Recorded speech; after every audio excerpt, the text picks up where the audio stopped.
Sri Krishna Parabrahmane Namaha. Sri Sadguru Paramatmane Namaha.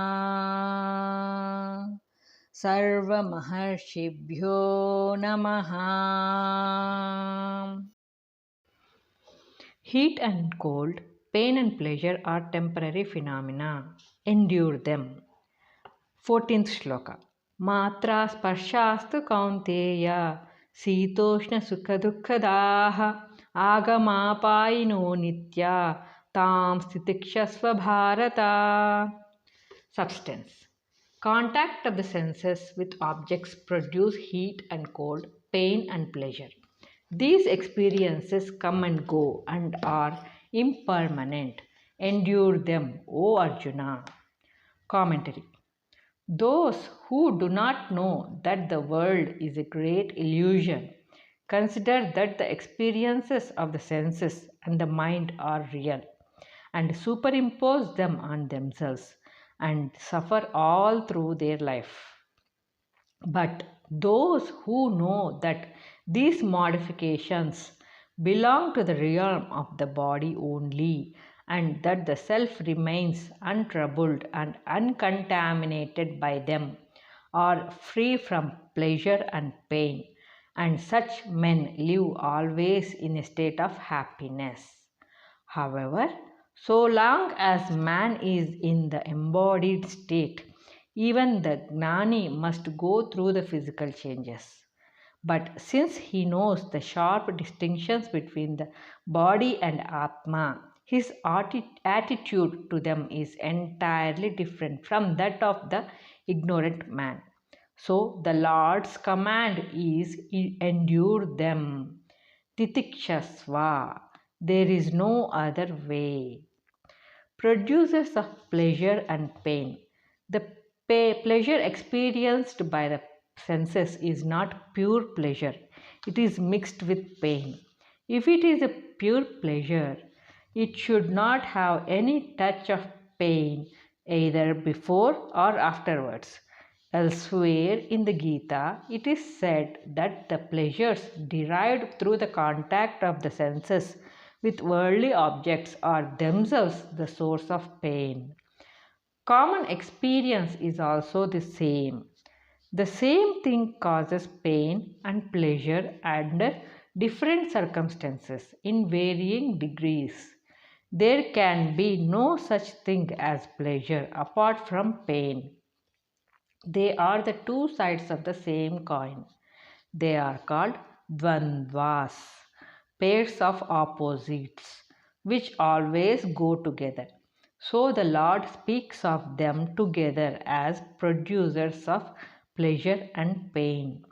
Sukha dukkhadaha, with beginning and end. When worldly pleasures come, no need to be elated, for their nature is not simply to appear but to disappear also. And where there is elation, there should be depression.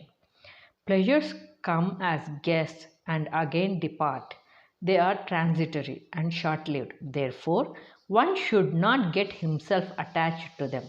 Such attachment will always lead to pain when they disappear, and it is absolutely certain that they disappear in course of time. It is then the Dhira, the man of courage, who is disinterested in them and feels no attraction for them.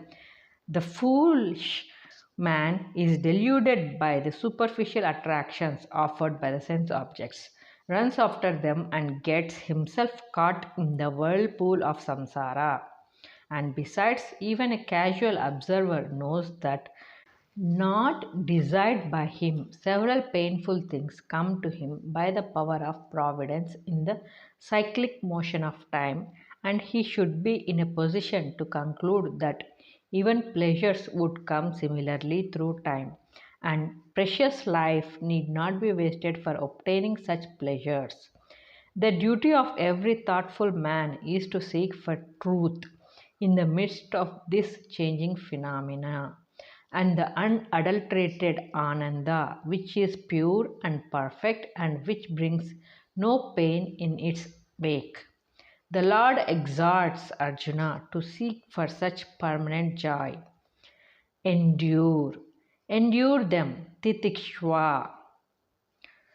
This is one of the greatest mantras of the Gita. Man should be equal minded when cold and heat, pleasure and pain come in the form of an endless chain. So long as man has the body, they come. No one can stop them. So the Lord gives the Sattvic law, Titikshasva, endure them.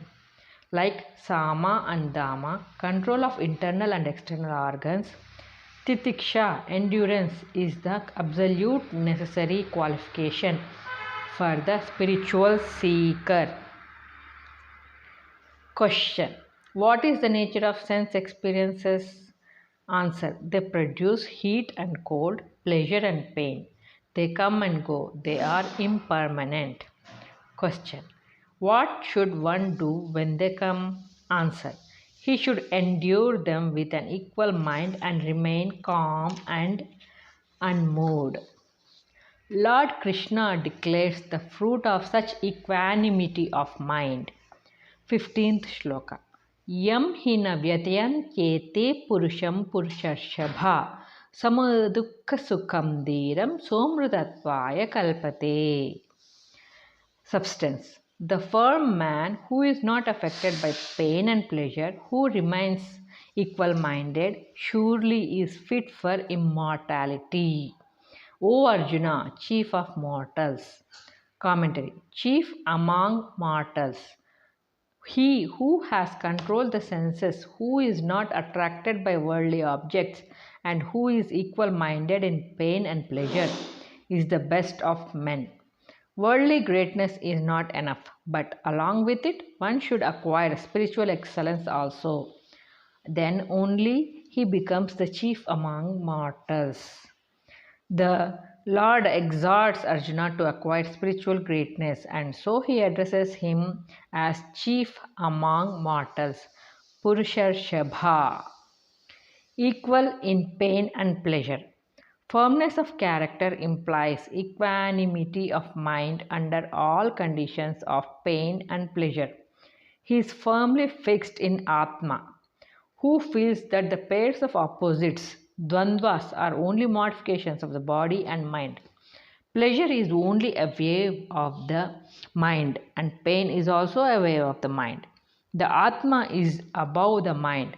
It is a witness of these changes. So the firm man is indifferent to them, like Sukha in the court of Janaka.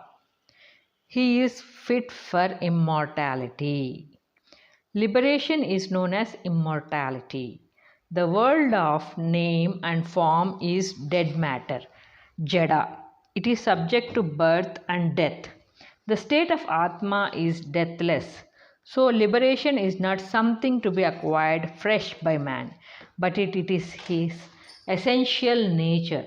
It is not something existing in the heaven or sky. It is immortality, here and now and forever.